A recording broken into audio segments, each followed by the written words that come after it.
Birer birer kayıp giderdi her bir sevilen. Yenisi gelmez eline geçmese ki değeri hiç bilinmeyen. Yürekte varsa sevgiden ne ötesi. Sen ağlasan da boş, ışıkta yaksan nafile. Odan karanlık hep loş, hayatın emri hep koş. Bayağı bir bekledim boş, yaşantım sanki bir savaş ve hoş da bazen ateş kesildiğinde ve de sular durulduğunda.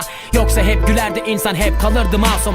Saygıda bir kusur ettiğinde minnetinde değeri yok. Kafalarda hesaplar yapılır ve mesafeler konur. Fakat bu kalp unutmaz, unutamaz ki zaten. Her kalp yıkılır ancak yenisi bulunamaz bir mesken. Her anın birini özler, rüyada yolunu gözlediğim düşünceler ve benliğimle canlanır tüm hatıralarım. Bitince yalnızım, gözümü açtığımda kalmışım, yanımda ailem ve bir de arkadaşlarım. Gelsin, hayat bildiği gibi gelsin.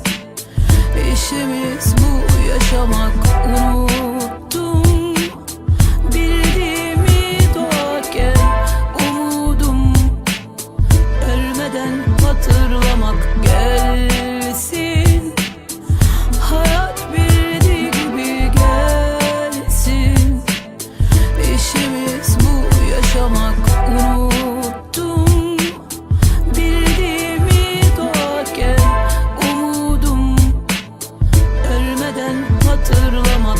Şimdi boşuna bakma saate, zaman geç oldu. Dün annem elimi tutarken bugün 29'da doldu. Vakit can almaz ancak can yakar. Fakat bir bekle bak, knockout olursan çok sakat. Mücadeleyle geçen hayatta son round.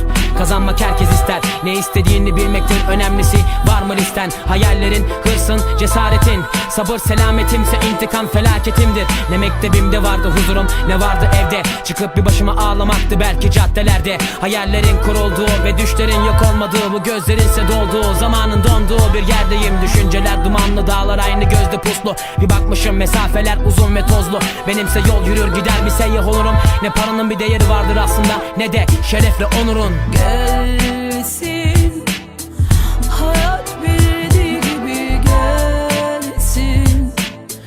İşimiz bu, yaşamak unuttum. Bildiğimi doğarken umudum, ölmeden hatırlamak. Gelsin, hayat bildiği gibi gelsin. İşimiz bu, yaşamak unuttum.